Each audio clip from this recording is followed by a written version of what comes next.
उसे स्किप कर रहे हैं। अभी अपन चलते हैं सीधे गाथा नंबर 92 पे। दो गाथाएं अपन ने छोड़ी अभी, तो दो गाथाएं जो है उसका जो मीनिंग है अपन जब प्रकृति बंध के अंत में आएंगे तब जाके उसको देखेंगे, तो आपको बहुत जल्दी से समझ में आएगा। 92 नंबर की गाथा है जिसमें प्रकृति बंध के नियम बता रहे हैं। कुछ प्रकृतियां स्पेशल हैं, उसको हर कोई व्यक्ति हर कभी नहीं बांध सकता है, कब बंधती है उसका नियम यहाँ दिखाते हैं।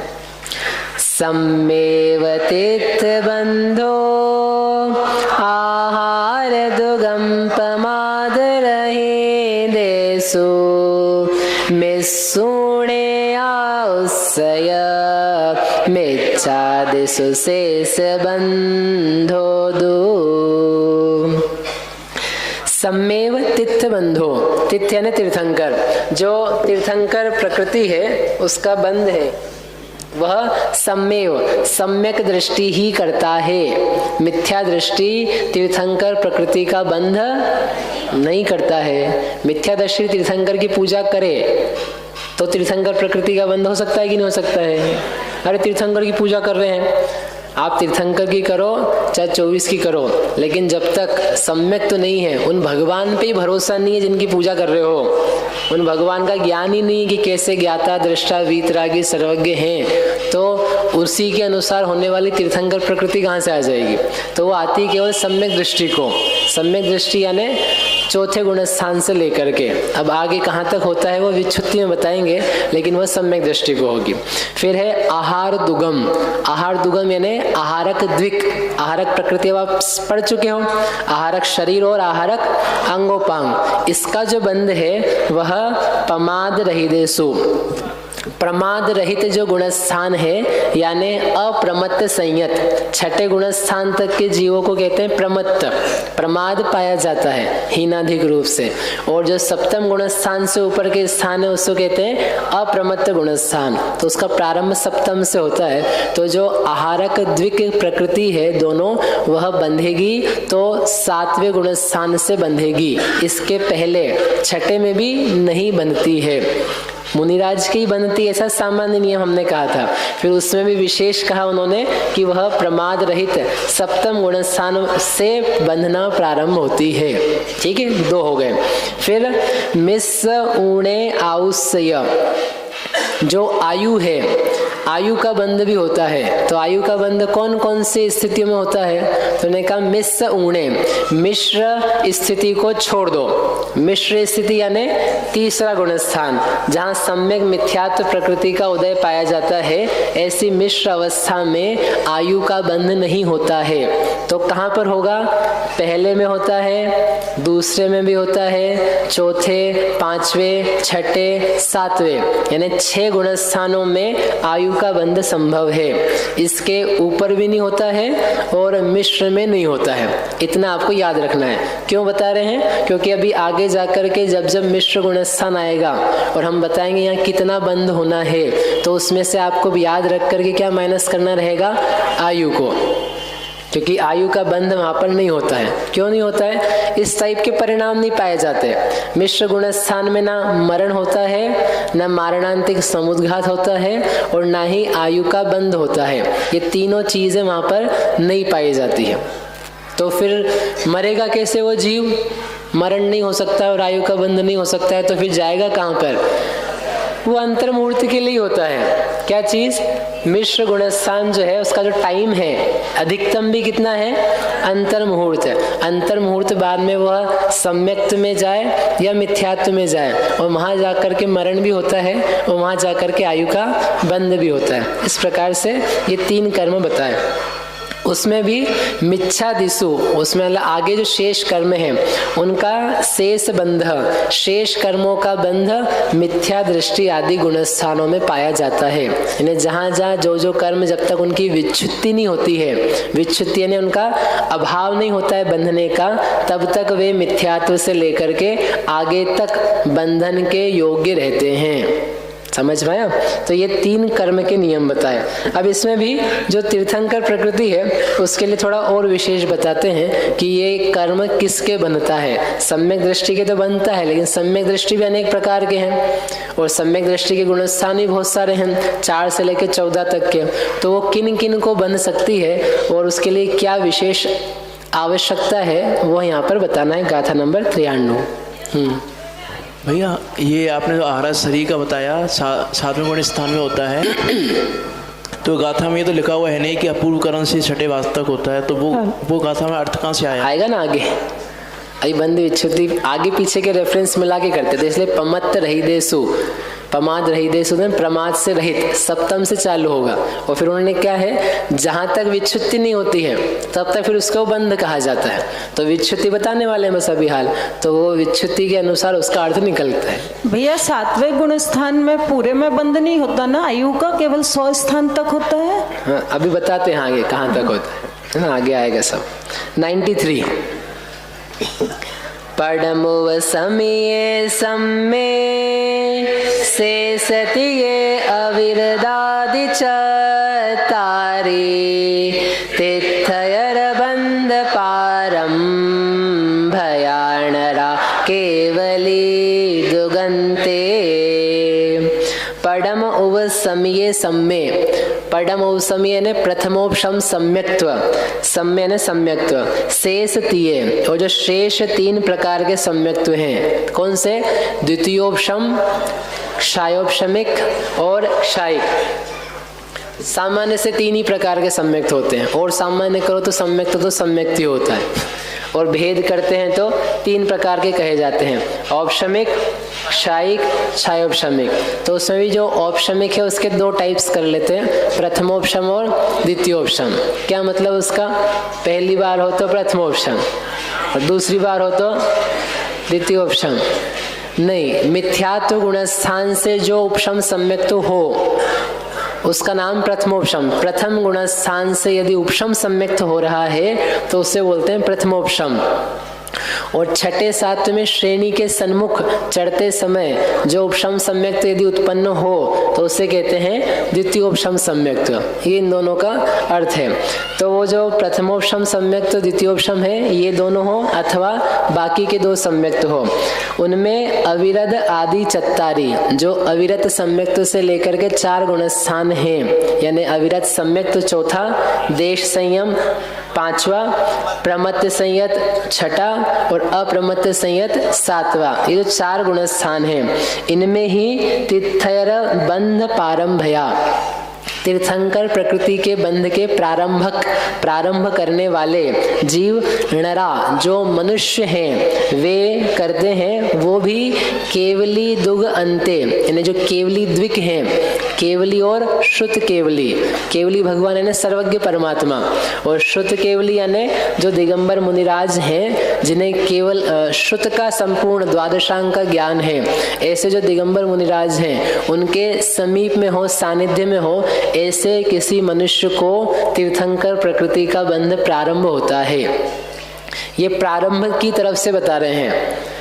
प्रारंभ हो जाने के बाद में फिर अलग अलग जगह बंधती रहे वो चलता है, लेकिन यदि स्टार्ट होगी तो पहले जो कहा था सम्मेव, सम्यक्त में ही होती है, तो उन्होंने फिर उसका खुलासा किया 4 से 14 सम्यक्त के गुणस्थान है, सब में स्टार्ट नहीं होती है, तीर्थंकर प्रकृति बंधना चालू नहीं होती है। यदि आप 4 में से किसी एक गुणस्थान में हो तो तीर्थंकर प्रकृति बंधना चालू होती है, एक नियम। फिर दूसरा नियम मनुष्य को ही होगी, अन्य किसी को नहीं होगी। फिर तीसरा नियम कि जो केवली श्रुत केवली हैं उनके सामीप्य में होगा तो ही होगा, अन्य नहीं हो सकता है। ऐसे क्यों दिए नियम? तो सम्यक्त्व का तो समझ में आता है, क्योंकि बिना सम्यक्त्व के वो बंध ही कैसे हो पाएगा। फिर मनुष्य है तो उन्होंने कहा मनुष्य के ही इस प्रकार की विशुद्ध भावनाएं जागृत होती है जिसके कारण से वह बंधना चालू होती है। चालू होने के लिए, स्टार्ट होने के लिए एक क्या कहते हैं उसको, अच्छा भाव चाहिए, अत्यंत विशुद्धि चाहिए, तो उस टाइप की विशुद्धि मनुष्यों में होती है। और वो विशुद्धि भी सब जगह नहीं पाई जाती, हर काल में नहीं पाई जाती। केवली भगवान का पादमूल हो, शुद्ध केवली यानी जैसे महान मुनिराज, ज्ञानी मुनिराज उनके चरण के समीप हो, तो उस व्यक्ति को विशेष विशुद्धि होती है। जैसे आप घर में बैठ करके सुनो और यहाँ बैठ करके सुनो तो कोई अंतर पड़ता है क्या? क्या अंतर पड़ता है? क्यों? यहाँ तो देखो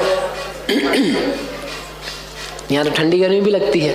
घर में तो अपन क्या कर सकते हैं, सब दरवाज़ा बंद करके, हाथ पैर मोजे पहन करके, ये पैक करके, गद्दे बिस्तर पे बैठ करके आराम से। एक सज्जन बोले आपके यहाँ शिविर कैसा है? मतलब वो अच्छा बोल रहे थे, बोले आपके यहाँ शिविर कैसा है? हमारे यहाँ शिविर लगता है तो सुबह से नाश्ता होता है, और नाश्ता मतलब आपके जैसा ये सूखा नाश्ता नहीं है, दूध पिला दिया, केला खिला दिया ठंड में। बोले हमारे बनता है इडली, सांभर, ढोकला, चाय, दूध, कॉफ़ी, शरबत, ये सब खा पी लेते हैं। फिर चेयर्स रहती है, ऊपर से पंखा चलता है, धीमे धीमे बैठते फिर बोलते हैं हाँ पंडित जी चालू करो आप। पंडित जी चालू करें और ये आराम से बैठ करके थोड़ा मस्त। बोले आप क्या शिविर थोड़ा निराला है, यहाँ पे आप कुछ ढोकला वोकला कुछ नहीं हमारे पास। लोग प्रशंसा कर रहे थे, वो निंदा नहीं कर रहे थे कि बोले ऐसे की भी होता है। तो यहाँ पर बैठे हैं और घर में बैठे तो घर में बैठ के तो अपन आराम से भी कर सकते हैं, सोते सोते भी कर सकते हैं। 5 मिनट देखा, बीच में थोड़ा ब्रेक भी लेना हो तो आसानी रहती है। लेकिन आप घर में बैठ के देख लो और यहाँ बैठ करके देख लो, अकेले पढ़ोगे ना आप तो बहुत जल्दी आप बोर हो जाओगे, बहुत जल्दी बंद कर दोगे, 10 मिनट भी देखना मुश्किल हो जाएगा। और यहाँ पर आप 2-2.5 घंटे बैठोगे ना, आपको मालूम नहीं पड़ेगा। इसलिए नहीं कि बहुत अच्छा पढ़ा रहे हैं, इसलिए एक वातावरण रहता है, द्रव्य क्षेत्र काल भाव की बहुत विशुद्धि रहती है, महिमा रहती है। दिखते हैं इतने सारे लोग कि ये सब पढ़ रहे हैं तो हम भी पढ़ सकते हैं, ये बैठे हैं तो हम भी बैठ सकते हैं। नहीं बैठने का मन हो तो भी वो मन कर जाता है। संगति इतनी बड़ी चीज़ होती है, इसलिए यहाँ पर बैठा जाए, यहाँ पर सुना जाए सबके साथ में, उसका अलग ही आनंद रहता है। कोई लोग बोले हम तो जल्दी चले जाएंगे, क्या करोगे फिर? वीडियो देखेंगे बाद में। वीडियो देख करके नहीं होने वाला है। जो यहाँ आपको जल्दी क्या समझो 100% समझ में आता है, जितना आपकी लेवल का, वो आप 4 बार भी देखोगे ना तब भी नहीं आएगा। विशुद्धि कहाँ से लाओगे? वीडियो में विशुद्धि नहीं होती है, वीडियो में तो आवाज़ें आती है, अचेतन चीज़ है पूरी की पूरी। और ये जो है ये तो चेतन जीव इतने सारे और समझ दिखने वाला चेतन, तो उसके हिसाब से अलग ही प्रकार के भाव बनते हैं। वीडियो का काम तो क्या बहुत परावलंबन का, नी कुछ मिले तब जाकर के हम उसमें से कर सकते हैं।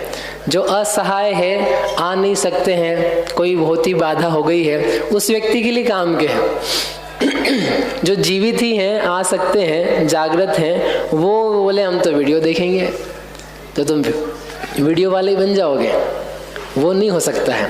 ऐसे कई लोग होशियार हैं, सुबह से टीवी चालू कर लेते हैं, टीवी चालू करके बोले नहीं कार्यक्रम नहीं देखते हैं, क्या देखते हैं? तीर्थ यात्रा, कवि सम्मेद शिखर जी। फिर उसके बाद में क्या करते हैं? अभिषेक भी वहीं देख लेते हैं, उधर भगवान का अभिषेक, इधर अपना अभिषेक। फिर थोड़ी देर बाद क्या होता है, वो आहार का टाइम हो जाता है, तो वहाँ पे मुनिराज को आहार होते रहते हैं, वो देख लेते हैं, और साथ में अपने भी आहार हो जाते हैं। ये कैसी परंपराएं हैं? ये क्या कर रहे हैं आप लोग? ऐसा दर्शन नहीं चाहिए। मंदिर नजदीक में है, अभिषेक पास में है, यहाँ तो जा नहीं रहे हो, तो टीवी में देख रहे हो, तो ये अचेतन बनने की प्रक्रिया है। चेतन भगवान के पास नहीं आ सकते। वो चित्र में क्या है? वहाँ कुछ भी जान नहीं है।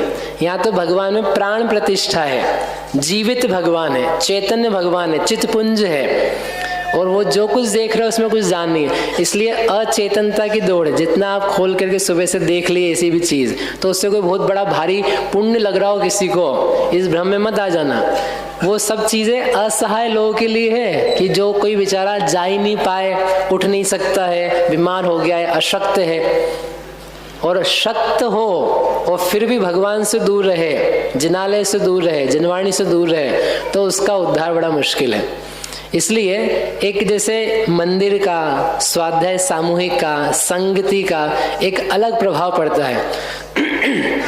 ऐसे ही तीर्थंकर प्रकृति का बंध ऐसे सामान्यतया नहीं हुआ करता।